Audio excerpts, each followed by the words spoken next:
Okay, so this is how I wrote that song, and it's thanks to our sponsors, HD Radio, BMI, and Beasley Media Group. I'm Andy Summers from Philly's Country Station 92.5 XTU. And of course, you see our legendary guest this week is Mr. Clint Black. Welcome. Thanks. Good to be here. Awesome. Well, I'm really excited to kind of get inside your head because you are the man behind so many country anthems. And I'm eager to hear your process because, Clint, your music runs the gamut from just heart wrenching breakup songs to the most inspiring love songs that stand the test of time. I should be the authority on that, but I may not remember all of it. Well, let's go back to that time. You came onto the country music scene at a really exciting time in music. The music was changing thanks to artists like you and Alan Jackson and Travis Tritt and Garth Brooks, you guys are considered kind of the storied class of 1989. As a matter of fact, the Tennessean wrote, "You showed the world that there was more to country music than overalls and spit tobacco." Yeah, I didn't wear my overalls and spit tobacco that day we were shooting the album cover. I didn't wear my hat on that album cover, but for years people would say, "We want to see you without the hat." I'd say, "Buy the album." There you go. I'm not wearing my hat on the cover. One of those rare moments. So that's kind of like one of your monikers. Is that something that you just do, or? Just because it makes my head look thinner. Yeah. I love it. Okay, so Clint, let's start with one of the monster hits that you had from that time, Killin Time from 1989. Talk to us about that. You know, the big record deal was happening. Dreams were coming true. I'm playing for $50 a night still, and just barely scraping by. Hayden, Nicholas, and I were driving up to some, great gig on the north side of Houston, and we were talking about just how long it's taking for things to get going. And I said, I hope it gets going soon because this Killin Time is killing me. And we both looked at each other and realized that that would be a great idea for a song. So we started working on the song, and we had the song pretty well finished in quick order, but there was like a 3-line rhyme, or 3 lines that had to happen in succession to round out the end of the chorus, the hook. It took about a month, and finally we went away to someone's cabin on a lake, and we're just sitting there looking at this piece of paper, sitting. And it's what I tell a lot of young writers, don't be afraid to just sit there because things will happen. And when I thought of the line, just might find I'll be killing time for eternity. And that was that. And the song was finished. But it took what seemed like for a lot longer than anything else we had written. And I guess that's, the rest of it came so easily to look at it as, there had to be something hard about it for it to turn out to be that big of a hit. There's something satisfying in the hard work. Let's fast forward just a couple of years. So you and Wynonna are on tour, on the Black and White tour, and you end up recording one of the, as I said, most gut-wrenching heartbreak songs, and you sing it with Wynonna, "A Bad Goodbye." Talk to us about where that one came from. I would carry a notebook, and if I had an idea, I would write it down in the notebook, but then I'd close the book. I had this fear of creating a block, a writer's block, by trying to write all the time. Anytime something came to mind, if I tried to write, I really believed I had to go out and live life, and then I would fill up my well, and then I would have some new things to say the next time I wrote. So I would write an idea down and close the book. Don't even try. And so all I had was "A Bad Goodbye." And my initial thought was, that's fun. It's tongue in cheek. It's a fun play on words. And And then Lisa and I had to go to New York City for something, and we're sitting in a hotel room. We're just sitting up in bed, TV's on, the volume's off. She's looking at a magazine. I pull out my notebook. I look at that title, and I realized there was something deeper there, that I had to make a serious song out of it. So I started writing, and in 45 minutes it was done. Wow. The song was finished, and I said, "Hey, look at this!" And I sang it for Lisa, and it was going to be a song I would record on my next album. And then as the tour came together with Wynonna, I thought, wouldn't it be great for us to have something to sing together? I looked through everything I had, and A Bad Goodbye was a song that felt easily adaptable as a duet. So now cut 2 weeks later, we're at a CMA taping. I find Wynonna, and I say, "Listen, I need to talk to you." And I look over, there's some sort of storage closet. So I push her into the storage closet, and I say, "Listen to this idea." I said, "This would be great for us to have for the tour. You come out and sing it with me every night. It'll be fantastic." She said, "I'm in." So that's simple. Now I'm recording it, but I'm doing some of the recording in Los Angeles, and trying to get her on the record. And we had one day and one day only that overlapped, where her schedule was open and I had a studio to work in.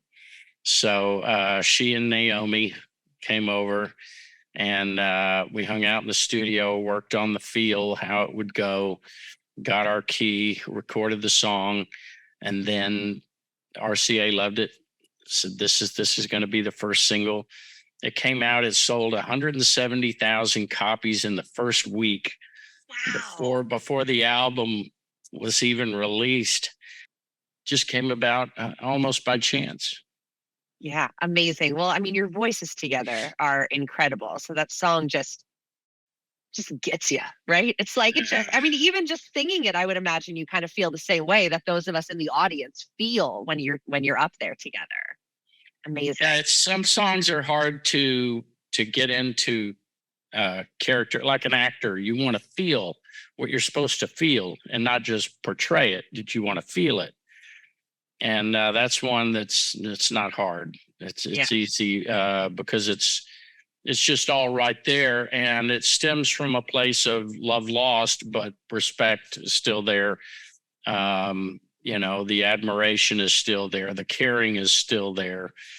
So it's not just one of those, I'm going to dump you songs. It's, I don't want this to hurt, which has a bit of nobility to it.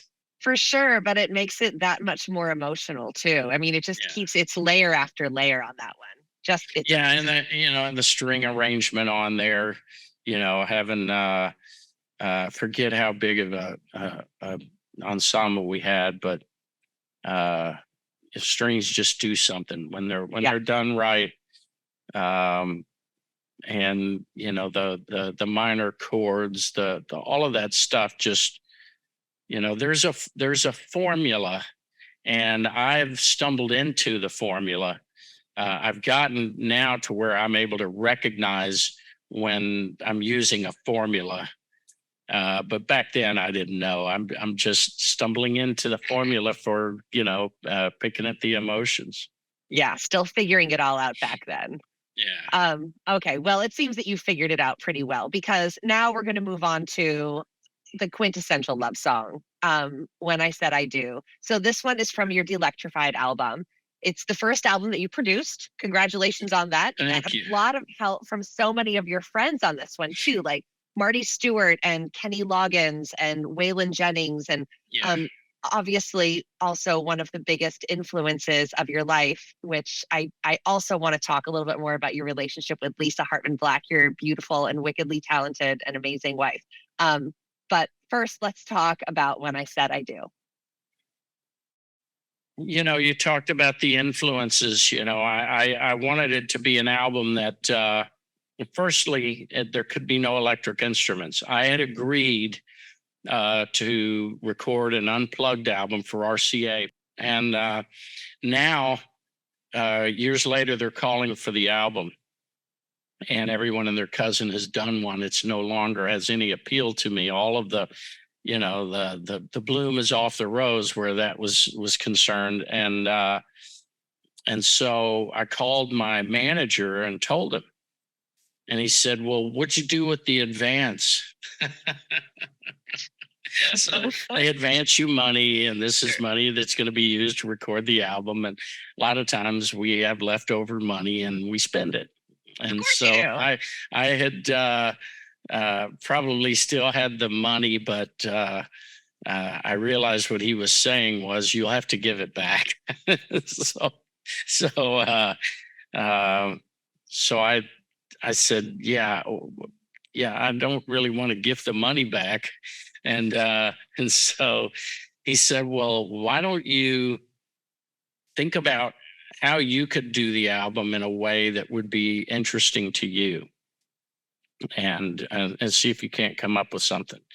So I thought about it, and the idea I came up with was, I'll do an unplugged album, but you won't know it's unplugged. But just by listening, it'll feel like anything else studio album wise you would do. And so I had no idea how I was going to do that. And this was the album I decided to fully produce on my own, just to see what I was capable of. And so suddenly I'm, scared to death. Don't have James Stroud to lean on. And so I decided to record the album with a real small band and then build on top of that. And I had a lot of time to do it, except in the meantime, I got a call to do a movie with Jason Robards. Oh, gosh. And so I said, okay, I'm going to move the recording to here. And then right before filming, he got sick and postponed the filming to right where I had moved the recording to. So now I wanted to move the recording back, but I can't get all the musicians. So I end up having to do that after the movie, which reduced the amount of time I had for my first sole production to 10 weeks. I had 10 weeks, which is fast. And as I'm getting ready to record, I'm looking at all the guests, and it was to be the one part the unplugged and one part people who had been an influence on me, either recording something of theirs like I did with Marshall Tucker and Leon Russell and Monty Python. And then the other part was having guests, people who had been an influence on me. So the more I thought about it, the more I realized the biggest influence in my life is now my wife, and she's not on here, and she sings great. And I'd stand around the kitchen with the acoustic guitar and sing songs, and she would sing with me. So I decide I'm now in the kitchen, and I've got a piece of paper there, and I start writing when I said I do. I said, this is going to be the song for us. She doesn't know it. So I'm writing this song and I'm thinking, what would we say to each other in front of God and the whole world? What would we sing to each other? So it starts to come about kind of like vows. These times are troubled and these times are good, and they're always going to be.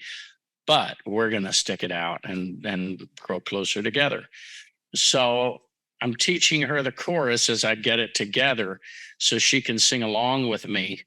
And now I have a chorus. I have our key. I'm writing the verses. It took me 2 days standing around the kitchen writing this song and teaching it to her. So now it's finished. And I love what we have and her singing with me. And so I say, okay, you're going to have to record that. Man, there's no way. It was absurd to her. There's no way. And so I talked her into it. She talked herself out of it, talk her into it, talk herself out of it. And this went back and forth until I finally said, if you don't record this with me, I'm not going to record it with anyone else. And we'll always look back on it and wish you were there. okay, you got me. So she said, okay, she'll do it. And that was 4 days before my deadline. So that came together really quickly. And then I just turned it into RCA. I didn't tell them who was singing with me. They tried to guess. It's Trisha, it's Martina, it's who is it? And I told them it was Lisa, and they said, well, this has to be the first single. So I told Lisa, you have to do a music video with me now. I'm not doing a music video. Talked her into it. Now you have to do the Tonight Show with me. I'm not doing the Tonight Show. Talked her into it. Now you've got to come out and do this show in Dallas with me. 20,000 people in the audience. I'm not doing that. Talked her into it. It wasn't until then, when she walked out on stage and the place went nuts, that she really accepted what I had been telling her, which is the fans are going to love this. They want this. They will welcome you. And it calmed her. It just made her let go. And now I can't get her off stage. So You created a monster. Yeah, we've done it so many times since then, and I've written more and more duets for us. The latest is Till the End of Time, which, as a songwriter, I knew I wanted to write another song for us, but I've already said everything I thought. And it took me about 3 weeks to get any idea. 3 weeks of not just part-time working on it, but really working on what is this new song about. Finally, one day, the opening line came to me, and it was, I can tell you how the story never ends. And that told me what the song was. And from there, it was easy. Yeah. Not too easy, but I knew what I was trying to say now. And it's a special thing. It's a special thing to be able to have true love songs with her about who we are. Yeah, that is amazing. That's amazing. And isn't that just the beauty of country music? I mean, just the way that you explained her walking out on stage and feeling the love from the crowd, because this is what they want. It's so personal. It's so unlike any other type of music out there. It just brings tears to my eyes. It's awesome. Yeah, I think you can still find it in other genres, but I think country music has been the most consistent. And for those of us who come out of country music fandom, going all the way back to Jimmy Rogers and the Carter Family, and up through Patsy Cline and Bob Wills, the Owen Bradley stuff, and the Chet Atkins productions, all the way through the Bakersfield sound, and then through the 70s, where it got a little more poppy, into the 80s, the resurgence of traditional country with Reba and Ricky and Strayed, Randy Travis.